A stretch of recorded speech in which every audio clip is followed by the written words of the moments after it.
Ono dan juga ada Pak Gomos yang sudah bergabung. Selamat datang di Bicara di topik Digital Around You pada hari ini. Seharusnya masih ada peserta-peserta yang lainnya, tapi mungkin belum bergabung, menyusul.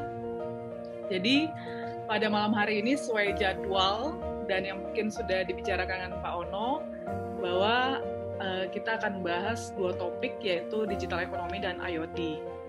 Dan setelah itu nanti kita akan ada Q&A, jadi nanti mungkin Pak Ono bisa menjelaskan dulu di awal tentang apa itu digital ekonomi, lalu dilanjutkan dengan IoT, lalu nanti akhirnya kita akan ada sesi tanya jawab. Nah, nanti para peserta bebas untuk bertanya, boleh di chat atau bisa langsung ngomong aja untuk tanya ke Pak. Begitu. Nah, sebelum kita masuk ke topiknya Pak Ono nih, saya yakin nih Pak, ketika ada yang mau ikut gabung bicara ini pada malam hari ini itu karena melihat sosok Pak Ono gitu. Karena begitu waktu saya kuliah pasti cowok banyaknya. Betul Pak, cowok semua Pak. Tapi waktu saya kuliah saya tahu Pak Ono Pak, karena Pak Ono waktu itu sempat digadang-gadang untuk difavoritkan menjadi Menkominfo Pak. Jangan, nggak kuat setorannya. Jadi Pak Ono ini kan lulusan ITB ya Pak ya, Teknik Elektro, dari tahun 81 sampai 86 kalau nggak salah Pak. Iya, mau tahu. Dilanjutkan ke Kanada ya Pak ya untuk ambil master dan PhD-nya. Iya. Di Mike Master dan di Waterloo. Itu lengkap sih Pak di LinkedIn. Cuman yang nggak lengkap itu adalah pekerjaannya Pak, karena kan Bapak lulus tahun 93 ya PhD-nya. Lalu kalau dilihat dari experience pekerjaannya, sepertinya sekarang itu menjadi dosen di IB Dharma Jaya ya Pak ya, di Lampung. Iya, pasca sarjana doang sih. Bolak-balik ya Pak ya? Sekarang jadi online. Iya sih ya. Sebelumnya Pak bolak-balik Pak? Iya, sebulan sekali lah. Tapi sekarang online tiap minggu. Oh, oke. Dan itu 3 tahun, sekitar 3 tahun ya Pak. Berarti sebelumnya boleh tahu Pak? Sebelumnya banyak 7 tahun di ITB, 7 atau 8 tahun di ITB ya. Jadi dari Kanada tuh di ITB dulu. Udah gitu saya ngasih seminar tentang hak cipta, hak paten. Di ITB itu ada 12 profesor ngomong, kalau kita penelitian harus hak cipta, penelitian hak paten kayak gitu. Udah gitu saya ngasih pendapat, kayaknya ada yang salah deh. Kalau kita punya ilmu harusnya disebarin, bukan di copyrightin kayak gitu. 2 hari kemudian saya bikin surat pengunduran diri. Jadi isi suratnya cuma, Pak Rektor, saya ngundurin diri ya, saya mau bikin pinter bangsa Indonesia, cuma gitu doang suratnya. Terus mundur. Udah gitu 2 minggu kemudian, seminggu kemudian dapat surat lagi dari ITB, tolong gaji terakhir dikembaliin ya. Gitu. Keren kan? Serius. Gue balikin gaji. Udah gitu hampir 11 tahun saya nggak kerja. Jadi kerjanya cuman bikin tulisan, buku, minterin orang, terus gitu aja. Sampai ketemu Yohanes Surya tahun 2011. Terus gabung sama dia. Cuman mungkin dia ilmuwan ya, manajemen rada kacau dikit lah. Jadi sempet ya tahulah Surya seperti itu. Akhirnya mundur juga. Tapi saya sempet ngajar anak Papua di situ. Itu yang ngerubah saya juga sih. Jadi teknik ngajar saya akan beda sama orang biasa karena saya pernah 5 tahun ngajar anak Papua. Gitu. Kan nggak gampang ngajar Papua ya. Udah gitu ya udah. Jadi mulai ngajar lagi tahun 2011. Dari tahun 2000 sampai 2011-12 tuh tanggung. Keren ya. Bingung kan? Tapi itu cukup sukses loh Pak. Bapak menulis banyak hal, muncul di forum-forum gitu. Dan nama Bapak sangat terkenal loh Pak. Di antara kaum wanita, kaum laki-laki lah. Enggak Pak, di kalangan IT ya Pak ya, ICT itu sangat terkenal. Oke. Nah, menurut lu sih? Enggak juga sih. Saya ketemu orang IT yang nggak kenal Ono juga ketemu. Ono siapa itu? Oke, terima kasih buat Pak Ono yang bersedia menjadi narasumber pada malam hari ini yang sudah kita tidak ragukan lagi ekspertisnya. Jadi silakan Pak Ono, itu tadi perkenalan singkat tentang Pak Ono yang pasti teman di sini sudah tahu. Jadi silakan Pak Ono akan memulai presentasinya. Silakan Pak. Oke, terima kasih Rebecca dan teman-teman semua. Saya akan cepat aja. Kalau ada pertanyaan silakan di chatting atau saya diinstruksi juga nggak masalah. Oke. Nah, saya share screen dulu biar gampang. Jadi materinya maunya 2 hal, soal digital ekonomi sama IoT. Ini dua makhluk yang beda ya. Nah, ilmunya ada di sini sih sebenarnya, atau saya kasih lihat profil saya dulu lah ya. Ini dia. Silakan di capture screen atau dicatat segala macam. Jadi nanti kalau ada apa-apa silakan nanya. Sebaiknya sih lewat Twitter. Jangan pakai email sebaiknya kalau nanya. Bukannya apa-apa kalau Twitter, kalau saya jawab, yang akan ikut baca jawabannya banyak orang. Jadi yang pinter banyak orang. Soalnya tujuan hidup saya bikin banyak orang pinter. Kalau pakai email, saya jawab, yang akan pinter cuma satu orang. Makanya saya biasanya kalau ada orang nanya pakai email, saya jawab, udah gitu saya tambahin, tolong lain kali kalau nanya pakai Twitter ya, supaya yang lain bisa pinter. Gitu. Jadi ini kalau buat komunikasi.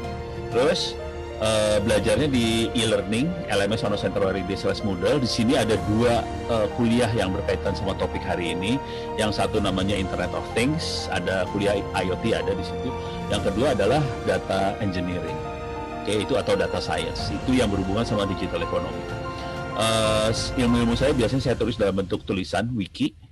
Kalau mau iseng nyari-nyari ini perpustakaan kecil banget, ini cuma beberapa megabyte doang yang ini. Saya bukain ya, LMS Ono Center /Pustaka, saya akan buka di sini supaya kelihatan. Bentuknya kayak gini doang. Jadi buat data science, data engineering, silakan masuk ke folder ini. Di sini ada OVA. OVA itu mesin virtual buat VirtualBox. Dalamnya sudah ada semua software yang dibutuhkan buat latihan data science segala macam. Oke. Terus kalau mau IoT ada di Docs, ini ada IoT. Jadi ada juga slide-slide IoT. Tapi kalau mau jujur, yang bagusnya di e-learning saya ini, LMS Ono Center /Moodle, sarannya masuk ke kuliah data engineering yang ini. Ini kuliah 1 semester sih, asli kuliah 1 semester. Cuman akhirnya saya hanya bisa ngasih sepertiga kuliah. Karena kalau saya full, saya kasih Orange, R, Python, TensorFlow segala macam, mahasiswanya tewas langsung. Jadi akhirnya saya cuma ngasih Orange-nya doang. Nanti saya demoin Orange itu seperti apa. Oke. Jadi kuliahnya kebuka, open, Anda semua bisa register, Anda semua bisa belajar di sini. Mulai data mining itu apa, segala macam. Ini adalah mesin di belakang digital ekonominya. Ada dua mesin besar sih sebenarnya di digital ekonomi. Satu urusannya data science, satu adalah urusan perputaran duit. Contoh yang paling sederhana adalah fintech. Oke. Tapi yang lebih dahsyat lagi adalah blockchain, Bitcoin dan sebagainya. Itu yang lebih keren lagi. Oke. Kalau saya balikin lagi ke sini, yang kuliah satu lagi adalah IoT. Ini ada kuliah IoT-nya. Cuman kalau saya ngelihat ini kayak IoT-nya saya kurangin banget nih. Kalau Anda bisa pingsan. Ini coding banget, pakai Arduino. Sebenarnya barangnya ada di sebelah saya sih. Kalau mau didemoin juga siap-siap aja saya sih. Jadi bagaimana programming sederhana segala macam. Oke, beres ya. Nah, sekarang konsep cara berpikirnya. Biar kebayang. Jadi ada sebenarnya kalau di dunia ekonomi lah apa segala macam kan kita kalau orang ngomong di pasar atau di mana kan gimana caranya muterin duit. Jadi kita bikin ada 3 putaran sebenarnya. Ada tiga hal yang kita putar. Satu yang kita putar adalah informasi. Bagaimana supaya informasi itu berputar, berkembang, nyampe ke masyarakat, terus masyarakat berinteraksi sama kita dan sebagainya. Itu informasi. Dari informasi berputar, akhirnya barang berputar. Barang pindah tangan. Jadi itu contoh paling gampang atau ke toko online segala macam. Tapi dari putaran informasi ke perputaran barang. Dari perputaran barang ini ada perputaran duit. Itu aja sih sebenarnya. Intinya bagaimana kita mempercepat perputaran ini semua tiga-tiganya. Oke. Dan infrastruktur komputer segala macam dipakai buat mempercepat itu semua sih. Cuman yang seru di balik ini semua, yang paling keren banget adalah makhluk yang namanya data science, AI, artificial intelligence, data science, susah banget Indonesia, machine learning, deep learning. Ini kunci yang orang jarang lihat sebetulnya. Jadi di balik perputaran ini ada makhluk ini yang melakukan monitoring dari perputaran ini semua. Dan ini akan membuat kita bisa memfokuskan sebaiknya ke arah mana perputarannya supaya duit yang diperoleh bisa lebih banyak.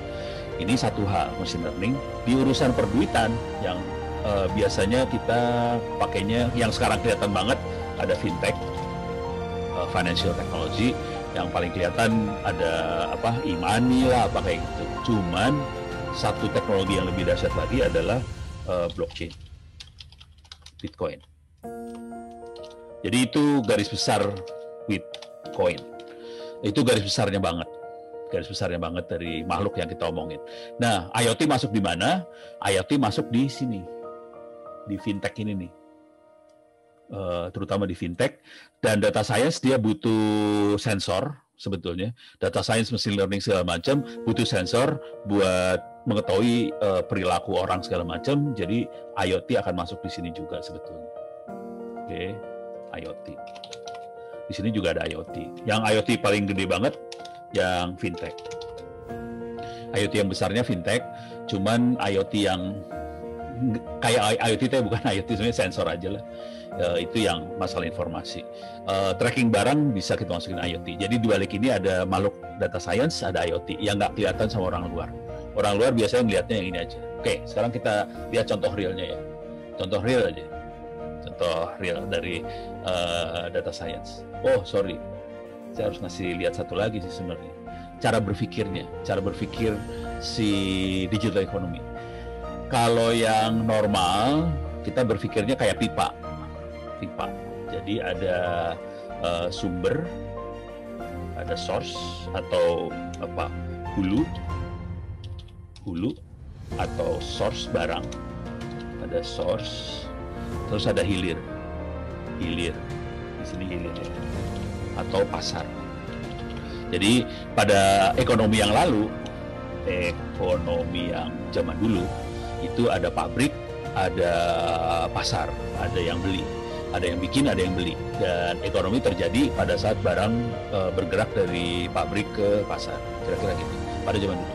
Coba kalau kita lihat sekarang, di platform yang ini, yang informasi muter, barang muter, duit muter, bentuknya nggak kayak gini ekonominya. Ekonomi berbentuknya platform. Jadi ini ada platform, jadi bentuknya platform. Oke. Di sini ada produser. Di platform yang sama ada produser. Di platform yang sama ada user atau klien. Contoh paling sederhana YouTube. Di YouTube kita bisa jadi pemirsa, penonton, kita bisa jadi yang buat video. Contoh paling sederhana lagi di toko-toko online. Kita bisa dagang, kita bisa beli. Jadi ini dua bekerja bareng di sini. Ada di platform yang sama. Beda banget sama ekonomi yang lama. Ekonomi yang lama sumber sama pasar berbentuk pipa, sekarang platform. Oke. Dan kalau kita lihat lagi di platform ini, hidupnya dari mana? Banyaknya dari iklan. Ini kuncinya. Kuncinya di sini. Iklannya pakai apa? Pakai data science, machine learning segala macam. Jadi di balik ini semua mainnya machine learning, AI segala macam. Kalau Anda ketemu sama teman-teman di Google, tanya, Google itu perusahaan apa sih? Nah, bingung kan? Search engine bukan, Translate bukan, YouTube bukan. Nanti kalau ngomong sama Google, mereka akan bilang we are AI company. Jadi dia AI banget sih sebenarnya. Sisanya sih cuman ujungnya aja sensor-sensor buat AI-nya dia sebenarnya.